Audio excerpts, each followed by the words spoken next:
dad's family, his father worked in the Hunters Point shipyards, so, long-term Union family in that way, but as kind of happened with the rest of this country, that didn't continue on to a sense of, broader social engagement.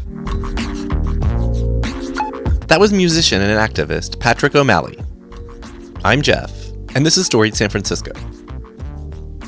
Every week on this podcast, you'll hear from musicians, bartenders, photographers, and San Franciscans from all walks of life, telling stories, sharing personal histories, and trying to put into words what makes this city so special. Welcome to episode 37, part 1. Patrick grew up down in El Cajon in Southern California. He started playing guitar in his early teens and moved to Santa Barbara after high school. A few years later, he joined his sister up in San Francisco. In this podcast, Patrick talks about his arrival in the city, some of the first jobs he had, and his political awakening, which took place during the time of Tom Ammiano's write-in campaign against Willie Brown for mayor back in 1999. If you want to check out Patrick's music and maybe say hi, he'll be at Simple Pleasures Cafe tonight from 7 to 9. Here's Patrick. So I grew up in El Cajon, which is East County in San Diego, and I lived there for most of my early life. I lived for a year in England. I went to school there. My dad was teaching at a school. We did an exchange program. And Southern California is it's interesting. I mean, San Diego's kind of like in a lot of ways you kind of feel like the sort of poor cousin of LA. LA's got all the, the big clubs and all the, in Hollywood and all that. But you had Mexican better. Oh, way better Mexican food. And still to this day. Yeah, oh, absolutely. Yeah, hands down. And living obviously right on the border, as you're in high school, you can go back and forth to, shows and clubs and all that kind of stuff in Tijuana. So, yes. So that was an interesting part of, so let's see. I went to public schools. Trying to think how I got started here. So I picked up the guitar around 13 or so. Was the guitar lying around your parents? Yeah, my mom had a nylon string guitar that left over from the the 60s. They called it a folk guitar. Yes. It was a folk guitar. Right. So I would mess around on that when I was younger, but I got a ukulele somewhere around junior high, and I started playing with that, and then moved on to the guitar and started writing songs, I guess, in high school. Oh wow! Okay. Yeah. But that early period, I'm really interested in like the music I liked before I started playing guitar. Mm-hmm. Before I sort of started getting an idea of myself I think there's such a more interesting time period where you like all kinds of different eclectic things. As a big loved Peter Gabriel, but also like Delight and the Black Crowes and Well, you're sampling. Yeah. Kind of. I mean, you're, like you said, you're learning to... And you don't have a fixed musical identity or a fixed aesthetic identity. Yeah. And I think that's a real powerful time period as as anybody, as an artist, so I'm interested in that era and just, how that kind of shaped the stuff that I like now. It sounds like your parents might have been a little bit of an influence as far as just having music around and there were musical instruments too. Yeah, musical instruments were around. I mean, we were a big reading house, so there was always books. It was one of those those houses where there was always something interesting to read or hanging on the walls or whatever. So there was definitely that, and a very a very verbal house. We talk. Yeah. Were you one of the houses that didn't have a TV? Oh no, we had a TV. Okay, but you mitigated or measured TV watching. Yeah, we definitely. I mean, I watched a hell of a lot of TV though. Honestly, But we're also just culturally very much a talking family. So so that was good. My dad read to us at a young age, so we got used to words and using them in constructions. It's helped me a lot in my life. It made me people think I'm a lot smarter than I am. No, please keep talking. Okay, so I guess let's go back to you starting to pick up instruments and kind of forming, like you said, your musical identity, your identity through music.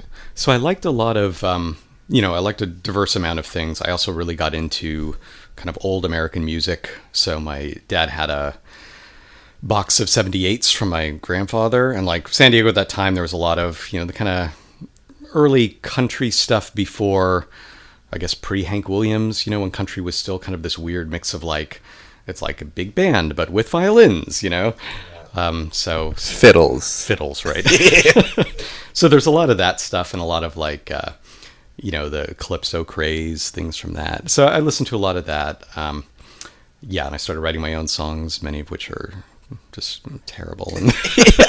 Well, you were like 16. How old were you? Yeah, 14. I guess I probably started writing. Okay.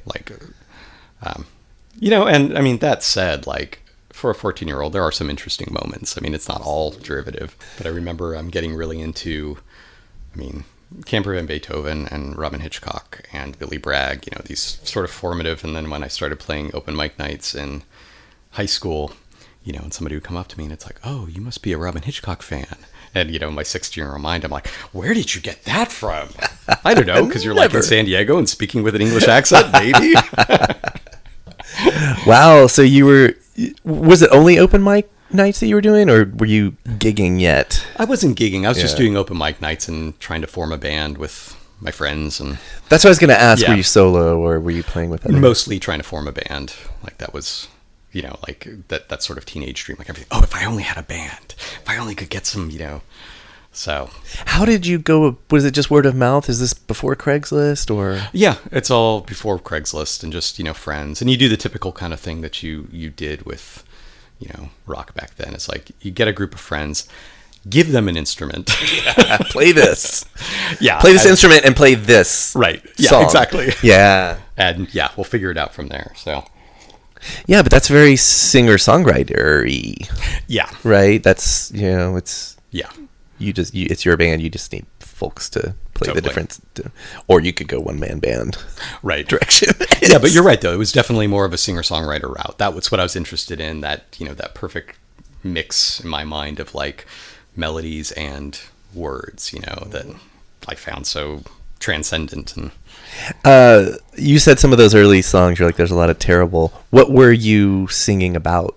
Oh, I don't know. It's a mix. There was a lot of, the mid 90s had that, and especially in Southern California, there's that kind of like wicked carnival aspect, everything is like, it's a clown, but it's dark, and so there was a little bit of that kind of like Tim Burton-y surrealist aspect, and then things that I picked up from, a lot of those old records. So there was like, river boats and stuff like that floating in and out. So it was an awkward mix of a lot of stuff. I hadn't really gotten to writing about my own experiences yet. Yeah. And, really the stuff that I there was a lot of English influence with, Robin Hitchcock kind of stuff, so I really wanted those aspects. It wasn't quite as Americana as it could have been. Okay. Well, okay, so now you're in high school. Did you ever form that band or form a band? I had a couple bands. I also played guitar in other people's bands. It was, in Southern California, it's hard to get out of that sort of like, everything kind of stalls. I'm sure it's not this way now, but like everything kind of stalled around classic rock radio, So like whatever band you get into, you're going to be playing some sort of blues rocky kind of thing. So I did that for a while, but I didn't really get my own musical identity until I went away to Santa Barbara, probably. I went to City College there for, an associate's and did music and a bunch of other things, but I formed what I would consider my first real band.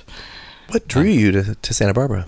I was fairly aimless when I got out of high school, and my parents were kind of like, well, you're not staying here.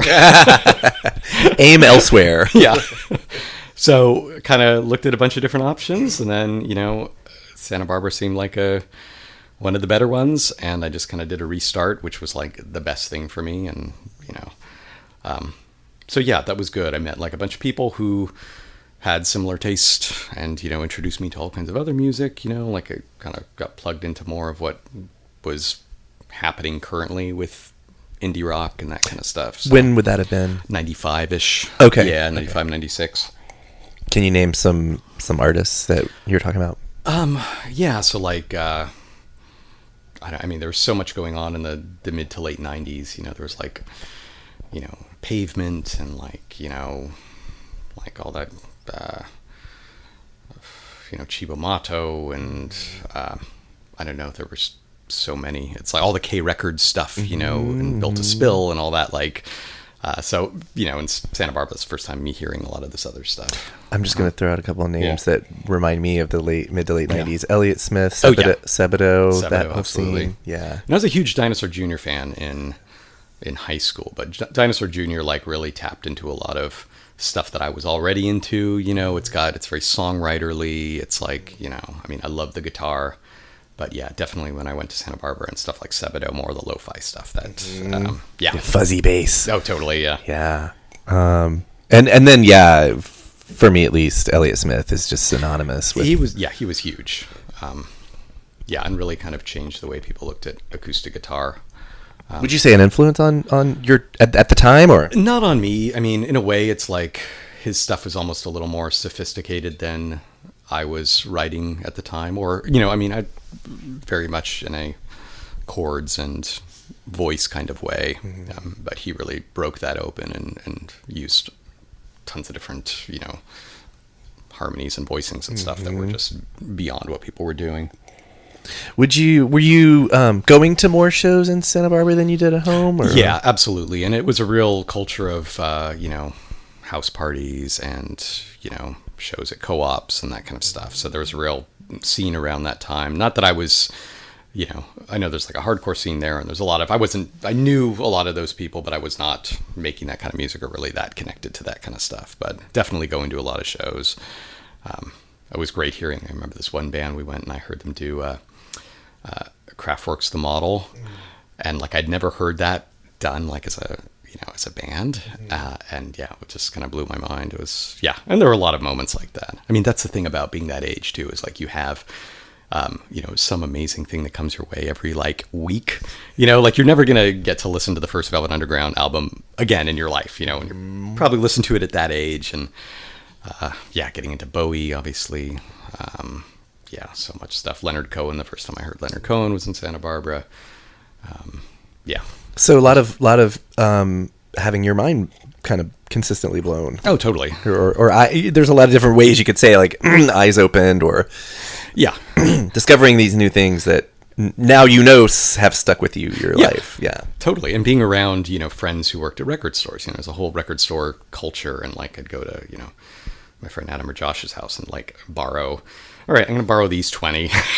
I'll be back in a couple days to borrow some more. And you just work your way through their collections. And it was like, No, like, so San Diego, I mean, most of my influences still were, you know, like Tom Waits, Camper Van Beethoven, Hank Williams, more on the Americana kind of route. And it wasn't until Santa Barbara that my mind kind of moved beyond, you know, the sort of like highways and truck stops and black coffee kind of aesthetic, you know. So which is a great aesthetic. It's a totally great aesthetic. I mean, I give tons of credit to that, to like opening a view on particularly California culture that like opens it up and dignifies it. And, you know, I mean, it was great in high school to be able to see these things that would be normally mundane, and you look at them and it's like, no, this is a whole wealth of like stories and like interesting stuff. And is it fair to characterize then,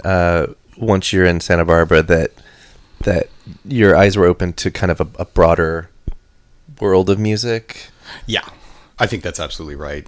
And more, you know, more contemporary music. I think if I did not have that experience, I would be kind of drilling deeper and deeper into, you know, I would just be kind of one of these crazy people who's just like, you know, collecting 78s and like. Take us through the rest of your time in Santa Barbara, if you don't like it, or anything else. Yeah, from your time there. So I mean, I was definitely getting more. I was always politically aware, you know, from basically high school on. I kind of, you know, you start asking yourself questions like, I mean, especially you're in music and it's like, how can I do this and pay for it, right? And then like if you follow that, if you start following that stream and it's like, well, how did they do it? Oh, did houses cost that much back then? Oh, you could recycle cans and live somewhere? Why did houses cost that? And you start asking these questions of like, where can I go? How can I live a life that I want to live? So it definitely made me more politically awakened to what was going on. And Santa Barbara intensified that. Were your parents political openly or? Not yes and no. I mean, we didn't really have very deep discussions on things.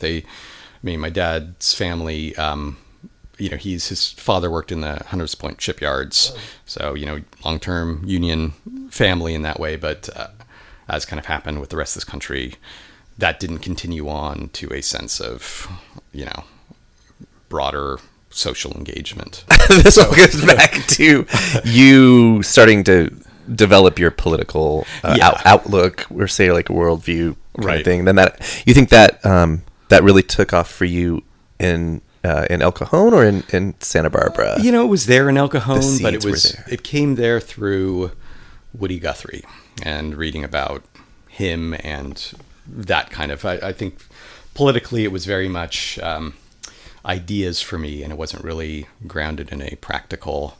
I mean, I hadn't read Mike Davis or any of the great California writers. I didn't really connect that to my own life. Mm-hmm. In Santa Barbara, that was a little more so, but I don't want to give myself too much credit. Right.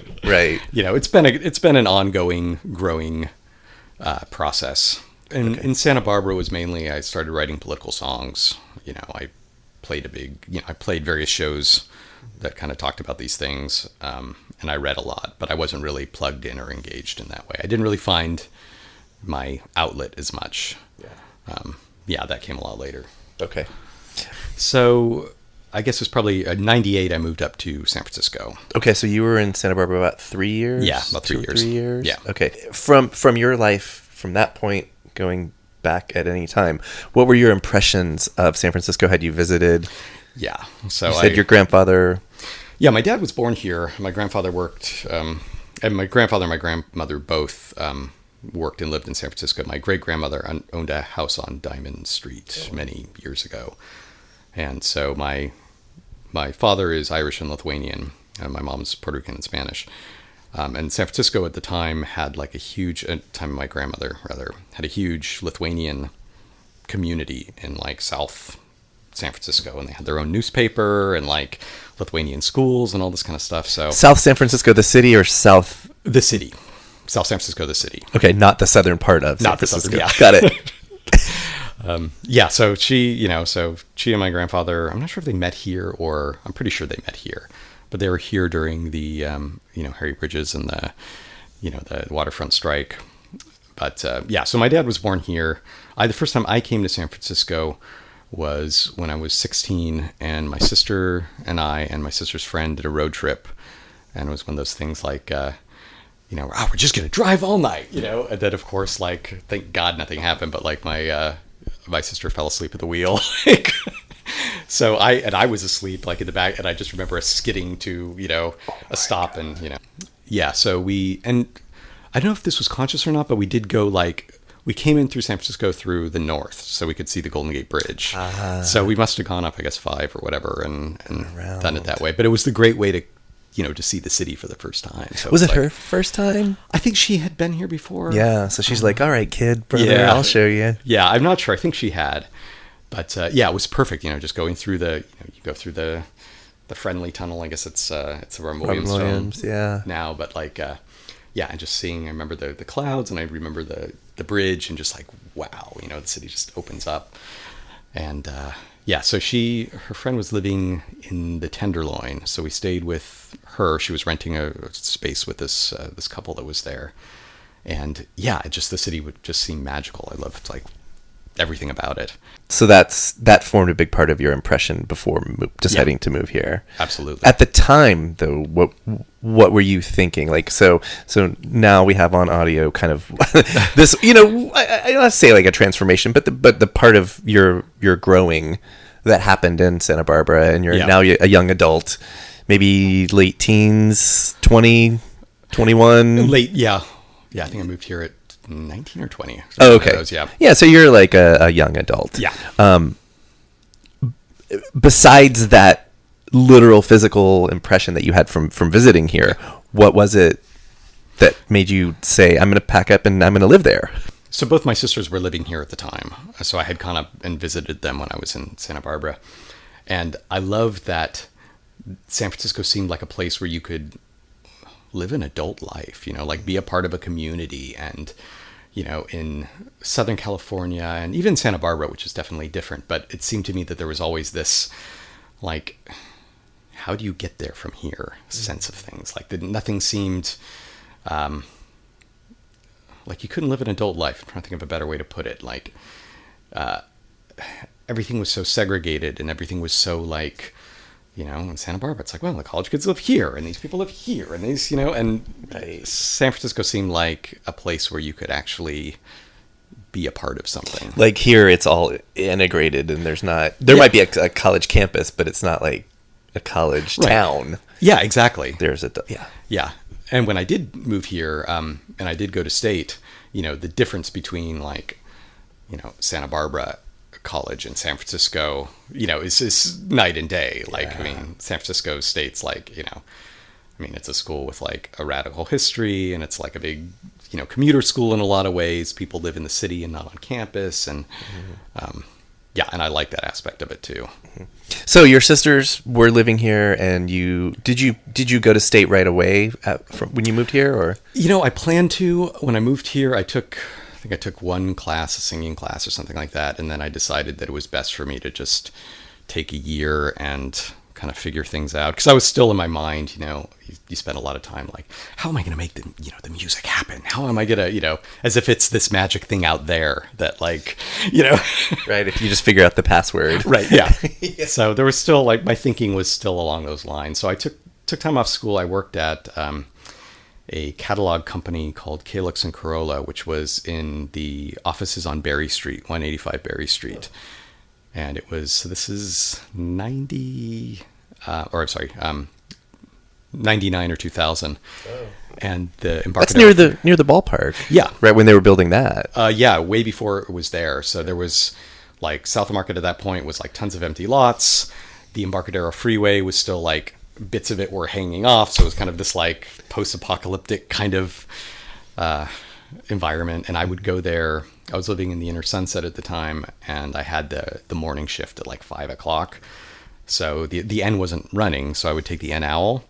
So it would be like, get up in the 4 in the morning, wait at the outside of Happy Donuts for like the N Owl to, and you get on the N Owl, and there's all these people who had been like, either are just riding the bus all night or like, falling asleep on you because they've been drinking all, so, and it didn't go all the way to Berry Street. I would get to the Embarcadero or to the ferry building, and then I would have to walk down basically to Berry Street from there. So I would walk that path. And the waterfront did not look like it does now. Not at all. Yeah, the ferry building hadn't been built yet. There was not the pathways or anything like that. It was just kind of, But yeah, it was interesting. It was a good experience. It was kind of a good camaraderie. It was a good group too, because it was still in the days of like, that there was even a catalog company in San Francisco is kind of like, certainly dates it, but it was also like a real mixture of people. Like the workforce was a real like interesting group. And we all had the catalogs at the desk, so you could like flip to it and talk to the customers.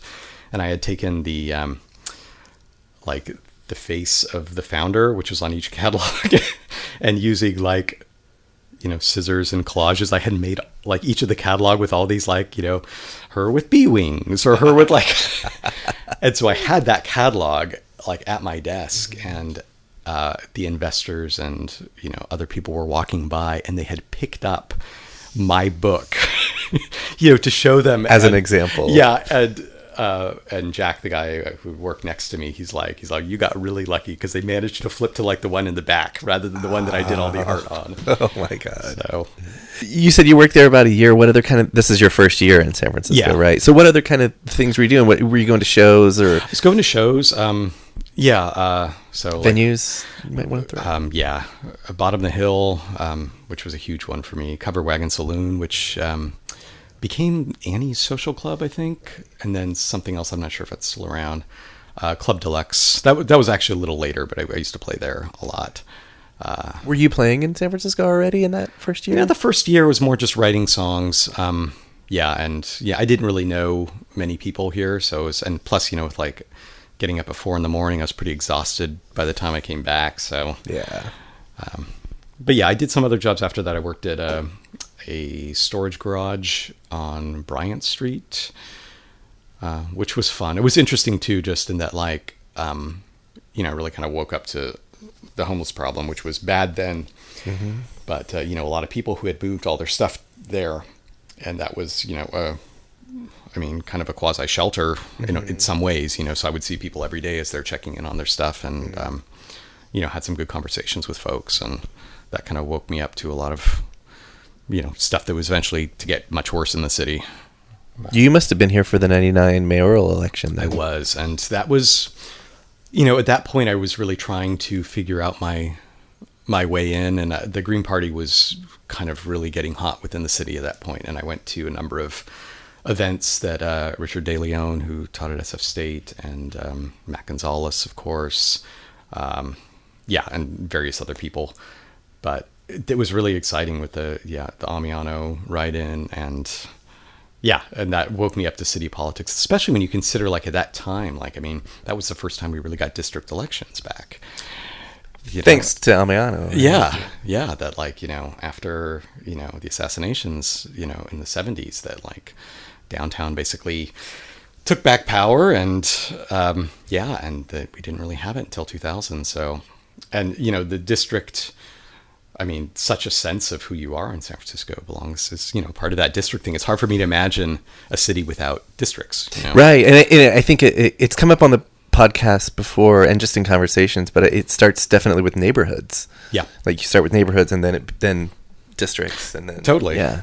And that's really, you see the battles of San Francisco. It's always been the downtown versus the neighborhoods, the fight against the freeways, and so it was an interesting time to see that, and to get alive to the way that city politics works and the possibilities of that. The conversation you have around a write-in candidate, to get somebody to do an action, which is, more than just show up. Right. And a couple years ago, I saw the documentary of the Ammiano Brown run, and there's this great moment where Willie Brown is, he's at 3rd Street, and he says to a crowd, he's like, I want to make Main Street compete with 3rd Street, and everybody applauds, and it's like, when Main Street competes with 3rd Street, Main Street wins. It's not 3rd Street anymore.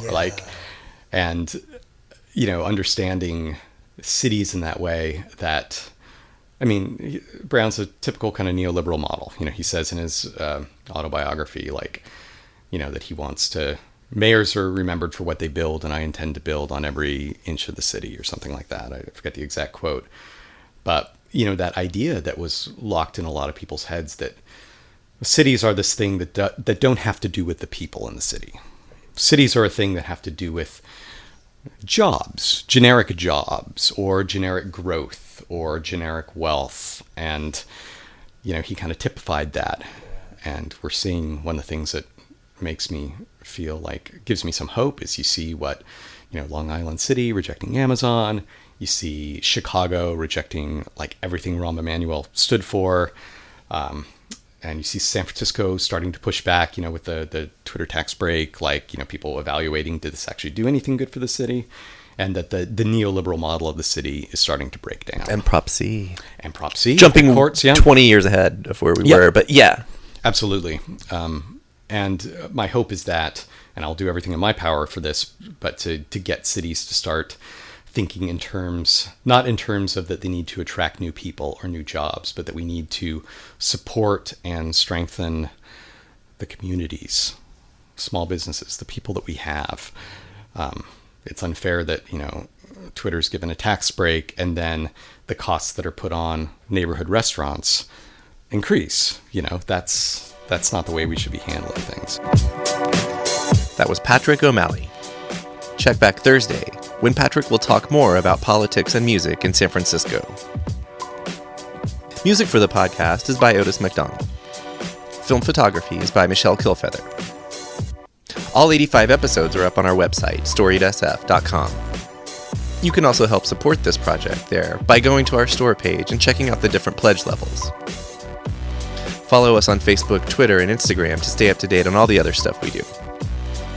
If you're listening on Apple Podcasts, please rate and review the show. And if you have any comments, suggestions of who should be on the show, or you just want to share whatever's on your mind, our email is storiedsf@gmail.com. Thanks for listening.